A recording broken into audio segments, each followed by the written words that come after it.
Welcome back everyone to your stimulus check and stimulus package update and news report for today. In this video, we have several things to cover. Number one, your next stimulus check, but also the prospects of a monthly stimulus check. And what are some lawmakers now saying about a potential monthly stimulus check? Number two, we have new data coming out that's being reported that is actually supporting Biden's openness to limit the income threshold to lower income earners for the next stimulus check and why that might be very beneficial. We also have to talk about a new bill that was introduced by Democrats on the $15 an hour national minimum wage. And when can we see $15 an hour being implemented in this country? But certainly a few things to cover, but I am officially announcing the next cash giveaway that will be at 20,000 subscribers.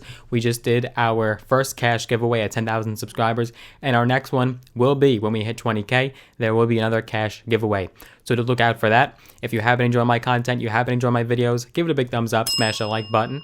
And if you want to see more videos from my channel, be sure that you do subscribe, hit that big red button. Also click the notification bell as well. That will notify you every single solitary time I do post a brand new video, and it will expedite the process to 20K. So yes, some lawmakers have voiced concern that Biden's stimulus bill does not specifically target Americans in need, and have called for Biden to actually lower the income thresholds to only make it so that way individuals earning less than $75,000 per year should receive stimulus checks. Biden's new bill would provide direct stimulus payments to most American households, but also including some of the highest income earners in the United States. So according to this new analysis being released, it supports why we should amend the new Biden bill and only target it to the lowest income earners. According to this data from the Opportunity Insights Economic Tracker, January's stimulus payments of $600, so the last stimulus bill that was passed, had little effect on spending for higher income households. It was found that households that earned over $78,000 per year only spent an average of $45 of these $600 direct payments, a spending increase of just 0.2 percentage points. Households that made $46,000 or less showed an increase of spending of 7.9 percentage points between January 6th and January 19th. So because of this new data, it has become evident that we should only target stimulus payments to the lowest earning income households in America. What are your thoughts on this? Do you think stimulus checks should also go to the high income earners, people, yes, making over six figures a year? Should they get a portion of these stimulus payments? Or should it only go to people making below $75,000 per year or $150,000 for a couple? What do you think? Let me know down below in the comments. I want to know your opinion. Opportunity Insights also had a forecast on the current Biden bill. In fact, if the Biden proposal is approved as is today, Opportunity Insights projects that households that earn more than $78,000 per year will only spend $105 out of the $1,400 direct payment. This gives all the more reason to cut it off cold turkey at $75,000 or $150,000 per couple. But what is Biden saying about this income threshold, and can we actually expect this under the new Biden bill? Well, Biden did say that he'd be open to negotiating the terms of the next pending round of economic impact payments, which could indicate that less individuals and fewer people would qualify for the next stimulus check. Biden has said that the proposals laid out in his $1.9 trillion economic relief plan may not pass exactly the way they currently are. In his own words, Biden, in an executive order signing, said, quote, "For example, I promised that because it was bipartisan, I thought it would increase the prospects of passage, the additional $1,400 in direct cash payment to folks. Well, there's legitimate reason for people to say, do you have the lines drawn the exact right way? Should it go to anybody making over X number of dollars or Y? I'm open to negotiate those things." Biden did add that he picked the current terms because he thought them to be, quote, rational and reasonable, while adding it was still, quote, bit of a moving target. Conservatives will not be on board with this price tag as it is right now, nearly $2 trillion in additional stimulus on top of what we've already passed. And so if we do target those lower income earning Americans, it could drastically bring down the cost of this next stimulus bill. But what are the odds? What are the chances of a recurring payment, a monthly stimulus check, even though we're so far into this pandemic and the vaccine is being distributed all across America? Well, as the Biden administration is looking to quickly pass the next stimulus program, some of its allies on Capitol Hill and elsewhere are looking at mixing up the formula for stimulus checks, and instead of making them one lump sum payment, actually making them recurring payments. So according to advocates, monthly stimulus checks would actually ease the concern of getting Americans to spend this money in theory, because it allows families to plan for better months ahead. According to Greg Nassif, he's a spokesman for Humanity Forward, which was actually a political arm of the one-time Democratic presidential candidate Andrew Yang, and he had said, quote, "Families, small businesses, and the overall economy are all pretty much the same on this issue. They need to plan their budgets, they do better, and they spend more when they know what's coming. That's why recurring installments of direct payments are so important, whatever the scale and scope. But not just Humanity Forward, also some Democratic House members are pressing for monthly stimulus payments as opposed to just one lump sum of $1,400, but not just break up that $1,400, but actually much larger payments and on a monthly basis. Representative Ro Khanna, he's a Democrat from California, and he's also a vice chair of the Liberal Congressional Progressive Caucus, has said that he wants recurring payments in the stimulus package, but in a far bigger amount, actually $2,000 a month. He said even if we can't get $2,000 in, you get some recurring monthly payments at least until the summer so that the Americans have some help.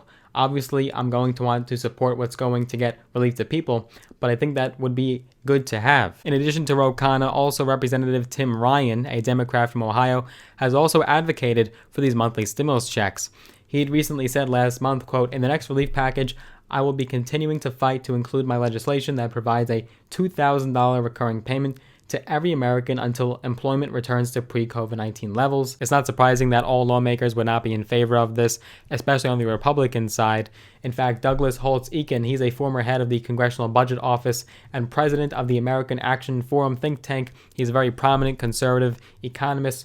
He had said that people's consumption patterns would likely not change depending on whether they got money in installments or lump sum, saying, quote, "It's the same amount of spending in both cases." According to Holtz-Eakin, his sentiment is that the problem is not that incomes are down on average or that consumption has been constrained by a lack of money, but rather he has said that spending is being held back by people's reluctance to spend on things like dining and personal services because of the virus, having nothing to do with people's income. But it's not a complete non-starter. If enough Democrats back a bill that would amend monthly stimulus checks, the Democrats could pass this bill under that reconciliation process, which would allow only 51 votes to allow the passage in the Senate, as opposed to getting 60 votes, including some Republicans. But on the topic of money on the regular basis, what are the new developments surrounding the $15 an hour national minimum wage that Biden has been calling for, along with so many of his Democratic colleagues? Yes, in an effort to fulfill a long-standing Democratic ambition, a coalition of Democratic lawmakers on Tuesday just introduced a bill that would raise the national minimum wage to $15 an hour. I'm curious if you're a proponent of the fight for 15. Should we raise the national minimum wage to $15 an hour? Is it good where it is right now? Should it be raised to only $10?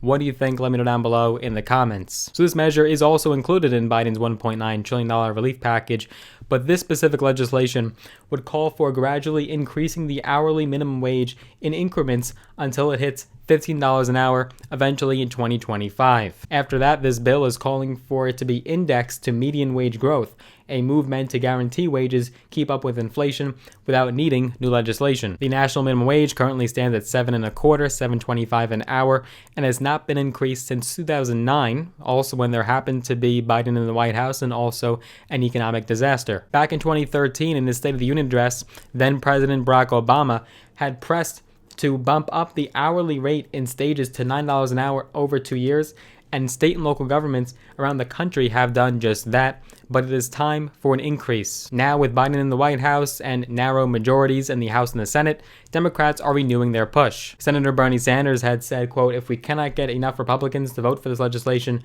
under regular order, we cannot simply take no for an answer. We must raise the minimum wage to $15 an hour, either through budget reconciliation by a simple majority vote in the Senate, and as the incoming chair of the Senate Budget Committee, that is exactly what I'll be fighting to do." So this could be a real possibility. Biden pledged in his campaign to raise the minimum wage to $15 an hour.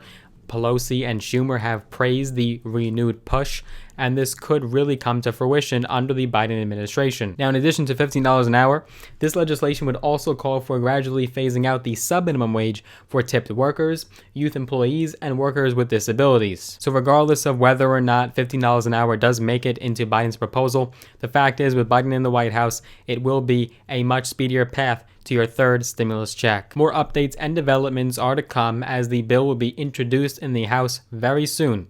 I do hope you enjoyed this video. If you did, give it a big thumbs up, smash the like button. And if you'd like to see more videos from my channel, go ahead and make sure that you are subscribed. Click the big red button. Also click the notification bell as well. The next giveaway will be occurring at 20,000 subscribers. I'll look forward to seeing you guys in the next one.